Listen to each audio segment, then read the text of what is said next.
Medical college के गणेश शंकर विद्यार्थी super speciality post graduate institute का उद्घाटन किया गया। पीजीआई का लोकार्पण केंद्रीय स्वास्थ्य मंत्री मनसुख मांडविया ने ऑनलाइन किया। इस मौके पर बीजेपी सांसद देवेंद्र सिंह भोले, विधायक नीलिमा कटियार, सुरेंद्र मैथानी और जीएसबीएम के प्राचार्य सहित सभी फैकल्टी स्टाफ की उपस्थिति रही। आपको बता दें कि इस पीजीआई में विभिन्न प्रकार के मरीजों का इलाज अब संभव होगा। सभी जटिल मरीजों के ऑपरेशन के लिए अब आपको कहीं जाने की ज़रूरत नहीं पड़ेगी। प्रधानमंत्री स्वास्थ्य सुरक्षा योजना के तहत जीएसबीएम मेडिकल कॉलेज के एलएलआर अस्पताल हैलट 200 करोड़ रुपए से जीएसबीएम पीजीआई का निर्माण कराया गया है।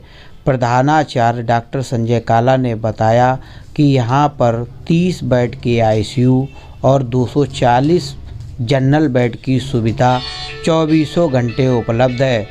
सभी बेड अत्याधुनिक मशीनों से लैस हैं। इसके अलावा मरीजों से संबंधित सभी प्रकार की हर सुविधाएं उपलब्ध हैं।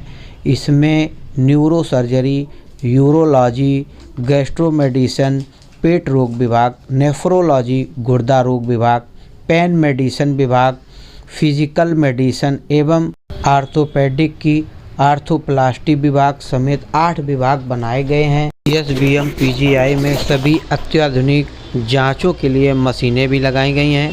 इन मशीनों के माध्यम से कैंसर समेत अन्य गंभीर बीमारियों का पता आसानी से चल जाएगा।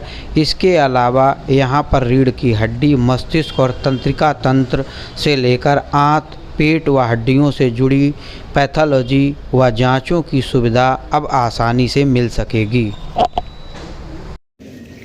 कार्यक्रम को अगले चरण में ले जाते हुए मैं सादर आग्रह करना चाहती हूँ प्रमुख सचिव चिकित्सा शिक्षा, चिकित्सा स्वास्थ्य इस लोकार्पण कार्यक्रम में समय प्रदान करने एवं कार्यक्रम में सम्मिलित होने हेतु के लिए भारत सरकार के माननीय स्वास्थ्य परिवार कल्याण मंत्री जी श्री मनसुख मांडविया जी का मैं हार्दिक अभिनंदन और स्वागत करता हूँ। इस अवसर पर करना है। मैं माननीय मुख्य अतिथि जी से सादर आग्रह करती हूँ कि जीएसबीएम मेडिकल कॉलेज कानपुर के नवनिर्मित सुपर स्पेशलिटी ब्लॉक का लोकार्पण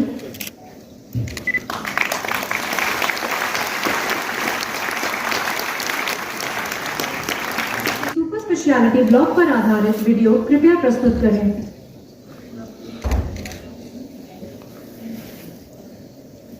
सरकार की एक महत्वाकांक्षी परियोजना है प्रधानमंत्री स्वास्थ्य सुरक्षा योजना। इस योजना के अंतर्गत गणेश शंकर विद्यार्थी मेमोरियल मेडिकल कॉलेज कानपुर में सुपर स्पेशलिटी अस्पताल का निर्माण किया गया है। 200 करोड़ रुपए की लागत से बना यह अस्पताल कानपुर जनपद एवं आसपास के लगभग 2 करोड़ आबादी के लिए निर्मित अत्याधुनिक चिकित्सकीय संस्थान है। इस सुपर स्पेशलिटी अस्पताल की आधारशिला उत्तर प्रदेश के ओजस्वी मुख्यमंत्री श्री योगी आदित्यनाथ जी के 19 को रखी गई थी। इस अस्पताल में 270 बेड की क्षमता है। इसमें न्यूरोलॉजी, न्यूरो से युक्त आईसीयू और 8 अत्याधुनिक मॉड्यूलर ऑपरेशन थिएटर स्थापित हैं। साथ ही यह अस्पताल अत्याधुनिक चिकित्सा जांच मशीनें जैसे कि MRI, CT scan, digital x ray, ultrasound इत्यादि से सुसज्जित है। इसके अतिरिक्त अस्पताल में सीएसएसडी एवं फार्मेसी भी उपलब्ध है। ये भवन अत्याधुनिक HVAC संयंत्र, स्वचालित अग्निशमन प्रणाली, सीसीटीवी, जल उपचार संयंत्र, 750 kVA के शिलान्यास कर कानपुर एवं निकटतम जिलों के जनमानस को लाभान्वित करने की कोशिश। सभागार में उपस्थित सभी के निवेदन है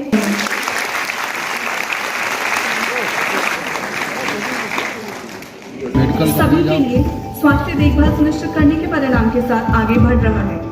2014 से पहले जर्जर चिकित्सा ढांचे की स्थिति को सुधारने के लिए पिछले 10 वर्षों में व्यापक कदम उठाए गए हैं।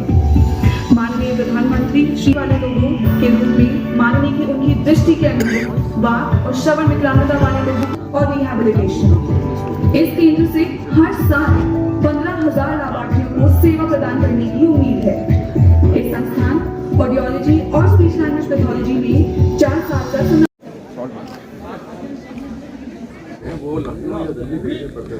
कानपुर के लोगों ने हिंदुस्तान के परिवर्तन में उत्तर प्रदेश का अग्रणी स्थान रहता है और उत्तर प्रदेश के परिवर्तन में कानपुर का रहता है। और कानपुर के लोगों ने, कानपुर नगर और कानपुर देहात के लोगों ने 2013 में 19 अक्टूबर को बुद्धा पार्क में एनडीए के नेता के रूप में श्रद्धेय नरेंद्र मोदी के समय जो संकल्प लिया था माननीय प्रधानमंत्री जी ने उसको पूरा किया है। और उसी के क्रम में और उत्तर प्रदेश की सरकार योगी आदित्यनाथ जी के नेतृत्व में जिस तरीके से 2017 से लेकर के कानपुर के सर्वांगीण विकास के लिए कार्यक्रम कर रही है, चाहे वो मेडिकल सुपर इंस्टीट्यूट हो, चाहे स्पीच एंड हियरिंग हो, हमारी यहाँ की लोकप्रिय विधायिका नीलिमा कटियार जी और हमारे सारे जनप्रतिनिधि और सारे लोग मिलकर के कर रहे हैं। ये कानपुर एक नया इतिहास 2047 जब आएगा तो उसमें भी उत्तर प्रदेश और कानपुर आगे रहेगा, जो माननीय मोदी जी का संकल्प है। और इसलिए लगातार हम लोग कानपुर के विकास में आगे बढ़ रहे हैं। यहाँ के सारे हमारे अधिकारी कर्मचारी, चाहे भारत सरकार चाहे प्रदेश सरकार के हों, यहाँ के हमारे जो भी संगठन के पदाधिकारी और पार्टी के लोग हों, यहाँ के आम जनमानस जो कल्पना कानपुर के लिए थी वो लगातार धीरे धीरे आगे बढ़ती जा रही है और साकार हो रही है। 18 डिस्ट्रिक्ट्स हैं, कुल मिलाकर के आबादी हम देखें तो 5 करोड़ की आबादी। अक्सर कई बार जब मैं 2003 में यहाँ आया था, सुपर स्पेशल ट्रीटमेंट के अभाव में हमको अक्सर संजय गांधी, केजीएमसी, दिल्ली, मुंबई या अहमदाबाद बड़े शहरों में भेजना पड़ता था। तो इसकी वजह से जो कई गरीब मरीज होते थे, उनके पास इतना पैसा नहीं होता था कि वो वहाँ जा पाते या इलाज कर पाते, तो उनको हार करके अपनी बीमारी के सामने सरेंडर करना पड़ता था। लेकिन अब इसके आ जाने से 12 सुपर स्पेशलिटी का इलाज और अत्याधुनिक उपकरणों से यहाँ मौजूद रहेगा, जिससे बहुत कम रेट्स पे उनका यहाँ इलाज मिल जाएगा और उनको कहीं भी दूसरी जगह भटकने की आवश्यकता नहीं रहेगी। स्पीच को लेकर के कुछ देखिए, स्पीच और जो all India institute of speech और हियरिंग थेरेपी है, ये एक अपने आप में बहुत बड़ा नया प्रकल्प है माननीय प्रधानमंत्री जी के द्वारा जो हमें गिफ्ट किया गया। और हमारे माननीय सांसद श्री देवेंद्र सिंह भोले जी जो इसको यहाँ पर लेकर के आए हैं। इस प्रकार का इंस्टीट्यूट पूरे इंडिया में सिर्फ एक ही है जो मैसूर में। तो दूसरा इंस्टीट्यूट नॉर्थ इंडिया में माननीय सांसद जी के द्वारा लाया गया है और इससे फ़ायदा ये होगा कि साल में हम करीब 15,000 लोगों का ट्रीटमेंट कर पाएंगे और उनको अपंगता से बचाया जा सकेगा। अन्यथा की स्थिति में चूँकि पैसे के अभाव में या दूर, क्योंकि वहाँ पे इतनी लंबी लाइन होती थी मैसूर में जाने के लिए, ये बच्चे अक्सर विकलांगता के शिकार हो जाते थे और भविष्य में इनको कई दिक्कतों का सामना करना पड़ता।